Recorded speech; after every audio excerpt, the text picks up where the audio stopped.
Okay, perfect. Hello, everyone. Welcome to the latest instalment in our series of remote working webinars. So today we're here to talk to you about exactly what makes Cisco WebEx the most secure way for your remote teams to collaborate. So be that from how you can set up your own meeting to ensure that it's as locked down as it can be, and then just how Cisco's commitment to being a security-focused business. So much like our last session, this is going to be very high level. We're not going to go into too much technical detail with this one.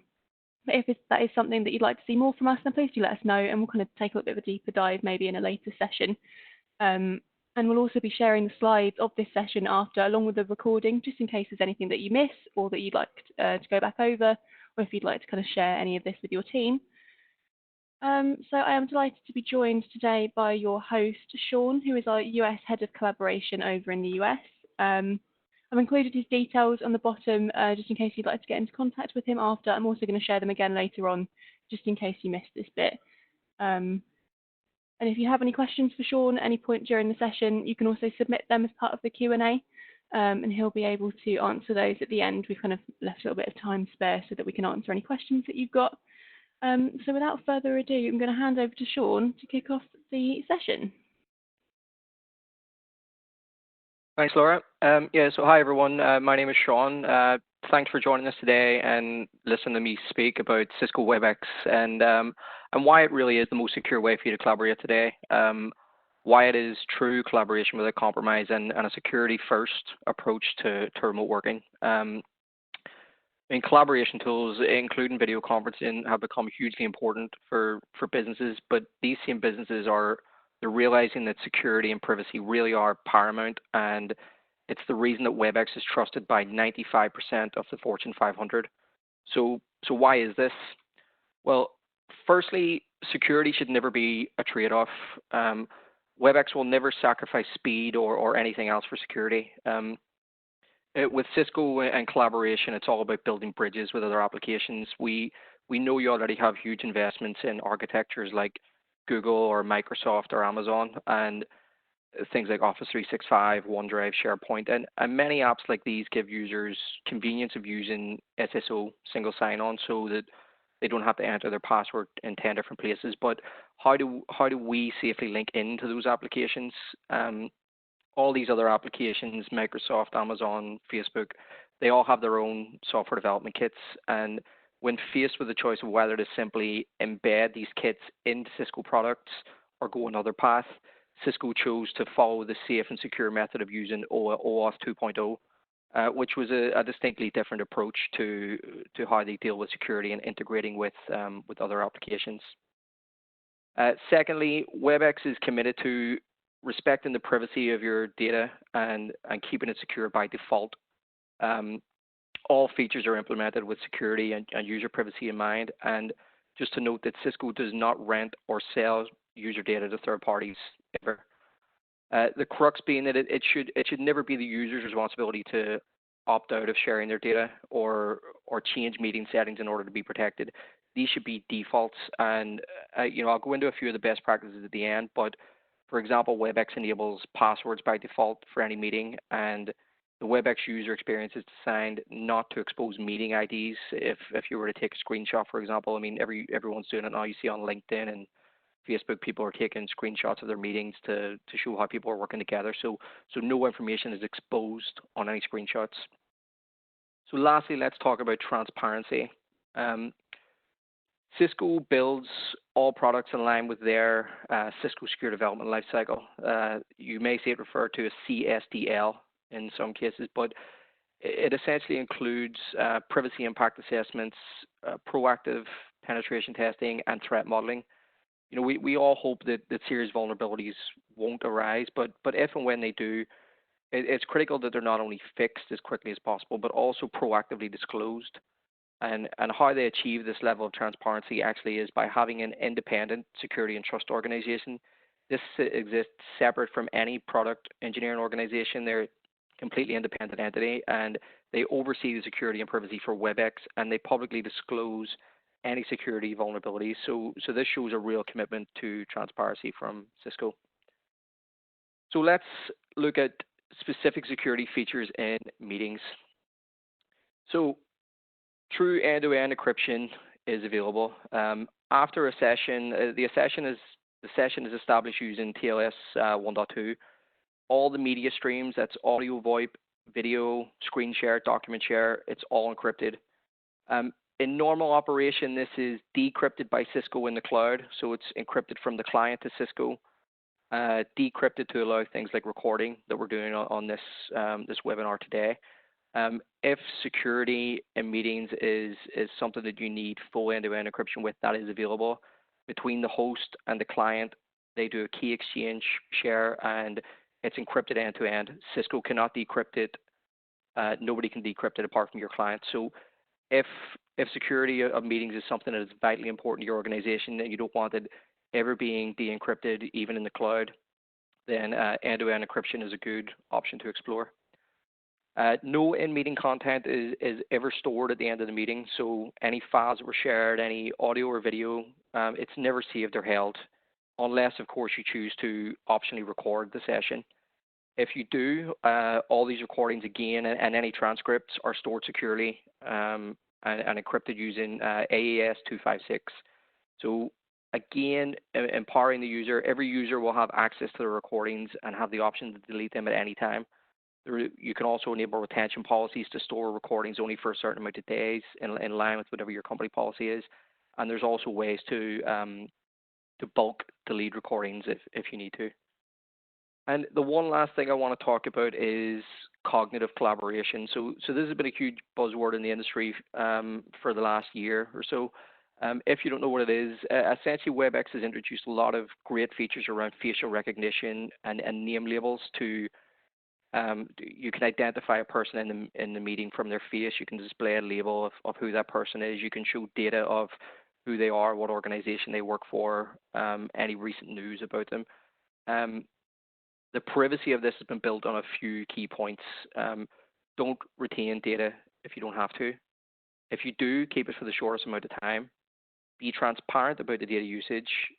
Provide deletion controls and empower the end users. So Cisco has shown this in action by making all these features completely opt-in and entirely optional, and most importantly, easy to opt back out of. So they're really providing easy deletion controls and empowering the end users to decide what they want to opt into.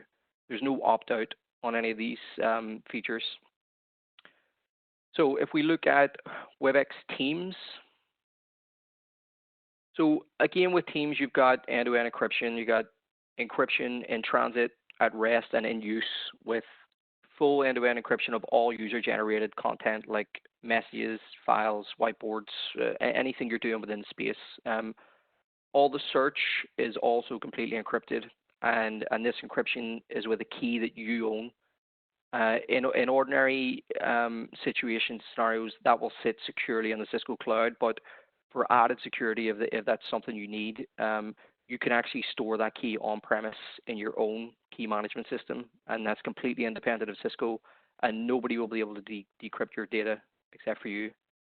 I won't go too deeply into that because it could be a whole other 2-hour webinar of its own. But if that's something you're interested in, definitely reach out and we can go into that more of a low-level technical discussion. Teams also allows collaboration with external parties. It's easy to control and completely secure. You can allow full external communication or only particular domains using the domain whitelisting. Regardless of which path you choose, any external participants in your spaces will follow any organizational security policies that you have in place. So in spite of them being a external party outside of your organization, if they're in one of your spaces, all your security policies will apply to them, and also any of your users that go into external spaces. Because with ProPack, Extended Security, and CloudLock, you can control what's shared or sent within Teams, regardless of whether that user is internal or external. So this can include messages or files. So for example, you could stop sending credit card numbers or social security numbers if you don't want to allow that. Maybe you're a financial organization and you don't want to allow those messages to be sent. You could also scan files, and any file that's marked with confidential, for example, you can say you're not allowed to send that over Teams. It also has built-in anti-malware and URL scanning. So anything that's posted into a space is scanned. It's checked against Talos, which I'll talk about in a sec. And all the URLs are checked for malware. So that's all built in with the extended security. And again, that's regardless of whether that's an internal or an external user posting into the space. It'll all be checked the same. So it also makes it extremely easy to put a legal hold on and perform any e-discovery of any of the data, even if the user is remote. And that's something to say that this all applies to users no matter where they are. They don't need to be sitting on your network. All these security policies are pushed down via Teams. If someone tries to send a credit card number on their phone, on their desktop, if they're on guest wireless, whatever, the security policies will be applied. So in addition to complying with all these internal standards, WebEx is also continually maintaining third-party validations and reviews. So WebEx is ISO certified, it's SOC audited, Privacy Shield framework certified, it's FedRAMP compliant and HIPAA compliant. So all the security that I've spoken about so far is delivered with all these third-party certifications you see on the screen right now, as well as Talos, which is the largest commercial threat intelligence team in the world. Now, that might sound like a bit of a bold claim, but this is technology which powers all the anti-malware scanning within Teams, as well as multiple other applications. If you've been in the security game for a while, you may have heard of SourceFire. Cisco acquired them back in 2014 and combined them with their own threat analysis and security teams, and they created Talos from that. You can see from some of the stats on the screen, they speak for themselves. This product sees 35% of the world's email gateway traffic and blocks nearly 20 billion threats every day. So you can be confident with this level of protection if security is something that's really important to your organization. This again is enterprise level, best of breed. So with that being said, what else can you do to protect yourself as a WebEx customer today to be as secure as you can be? Well, I mean, as I mentioned, security by default is a key driver. So most of these options, they don't need to be enabled by users. However, it's worth checking. If you go to help.webex.com, there's a whole plethora of information you can look at, security, how to check settings. You can get a full list of the things that I'm about to talk about and a lot more. So I'll just run through a few simple things now. So first of all, change your audio PIN and don't give it to anyone. That sounds kind of simple, but your PIN really is the last level of protection for prevention of anybody getting unauthorized access to your meeting account. Even if somebody gains your host access code, the conference can't be started at your audio PIN. So protect it and do not share it. That's your last line of defense. Keep that one secret. Same with meeting passwords. You can set this per meeting, or you can set it per scheduled meeting or series of meetings. It's best practice to have a good password set for each meeting and probably change it regularly for every meeting that you have. This is on by default, but you can also go in and set your own more complex password. Unless your site administrator had disabled this for whatever reason, it's on by default. You don't need to enable it, but you can go in and you can set your own complex password if you want to. This won't affect the meeting experience for any authorized users. They still click the link in their email invite and they can join as normal, but anyone else, let's say they're trying to join, they've somehow got hold of your meeting ID and they've decided to try and join your meeting and get in, they can't get in without that password. So that's a really good thing to have. For highly sensitive meetings, you can actually choose to completely exclude the password from your email invite, and then you would have to provide this password to attendees by some other means. So, call them up and tell them what the password is. But in general, the password will be included in the clickable link in the invite. And also recordings, you should secure them with a password and only share them with people who need the recording. So rather than having an open recording sent out to everyone, meeting recordings, there can be a lot of sensitive detail on. So just make sure you're securing those with a password and only sharing the recordings with those who need it. For internal meetings, you can choose to require that any users who join have an account on your site. So what that essentially means is it'll force people to log into their organization account and join the meeting. So within your company, everyone would have to log in and join the meeting as a user on your site. This would stop any external users from joining. So, you don't want to do this if you have a customer meeting or a meeting with an external party. But if it's a sensitive internal meeting and you want to make sure that definitely nobody external can join, this is a good option just to switch on. Again, at help.webex.com, you can see how you can go in and check these settings and how you can switch it on. Personal room, auto lock is great. Switch auto lock on. What auto lock does essentially is when you join the meeting, everyone will join in. As soon as the meeting starts, the room is locked. At that point, that means that anybody trying to join after that will just sit in your lobby, and you will go in and you can admit the people and validate each user and let them in individually.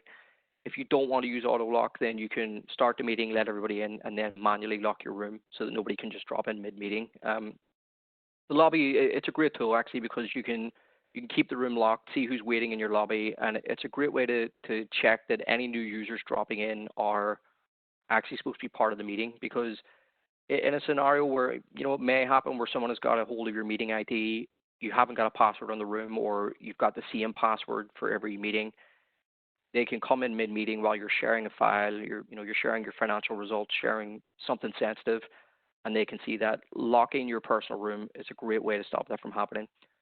Also for things like meeting overruns, if you have a meeting that's overrun by a few minutes, you have people that are joining your next meeting, you can keep the room locked and keep them outside until your meeting is finished. Those other people have left, and then you can admit these new people. So yeah, locking your personal room it's a very simple thing that you can do to really lock down your meetings. And lastly, one really, I guess, common sense tip is just share your application, not your screen. If you want to share something you're working on in Excel or in PowerPoint, share Excel or share PowerPoint. Sharing your whole screen, it can lead to lots of stuff being seen on screen, which shouldn't. That can be an email pop-up, an IM pop-up, a web page you have open, or anything you have on your screen. If it's an internal meeting, it's probably fine. You don't mind people seeing email pop-ups or IM pop-ups, but on an external meeting with third-party people, it could be a risk for people to see email previews and that kind of thing. So as I say, go to help.webex.com. It's a ton of great tips for hosts and IT administrators as well on how you can really lock it down and have the best user experience without compromising on the security of your collaboration. So with that, I'll check back in on Laura and see if there have been any questions. Perfect. Thank you, Sean. So we have had a couple of questions whilst you've been talking. So the first one is, let me just get it up. Is it possible to restrict the ability to add external people to WebEx Teams spaces? Yeah, absolutely, and it's really simple because it's just one button. If you want to completely stop any external communication, you as an IT administrator, you can log into the WebEx Control Hub, and you literally tick a box which says "Do not allow external communication." So I spoke a bit about the domain whitelisting earlier. You can use those in combination. So if you want to stop most external collaboration and you just want to, let's say you want to be able to chat with Natilik or Cisco, you can cut off all external communication but whitelist those particular domains. So yeah, it's very simple to do that. Perfect. And then just one final question. As an administrator, is it possible to set and manage password criteria across both WebEx meetings and WebEx Teams? Absolutely, yeah. I mean, I didn't go much into the IT administrator side of it on that, but everything is managed by WebEx Control Hub, where you can set all those criteria for password complexity and security policies for the organization as a whole. Again, on help.webex.com, there's a full list of organizational and IT administrator stuff you can do. But yeah, also please just reach out to Natilik, reach out to me for any help you need on those settings. It can be a bit to work through all the different menus and where you can set those type of things, but we've been doing this for a long time. So yeah, just reach out if you need any help on those. Perfect. With that in mind, If you would like to see the power of secure collaboration for yourself, we do have a trial currently set up on our website of WebEx Teams. It's really easy. All you've got to do is just fill in your details, and then someone will be in touch to kind of help you get that all set up, make sure that you're supported, and it's got all the features and capabilities that your remote users need. And if you would like to get in touch with Sean directly, if you've got any other questions, his contact details are there on the screen. Or if you would like to speak to someone from sales, you can always contact us at hello@natilik.com, and we'll make sure the right person gets in contact with you. So with that being said, that is the end of today's session, guys. So thank you so much for joining us, and thank you to Sean for heading up today's session. It's been really informative. And again, like I said, if you have any questions, please do keep in touch with us, and we will keep you informed of any additional webinars that we've got coming up in the future. So thank you, everyone. Thank you, guys.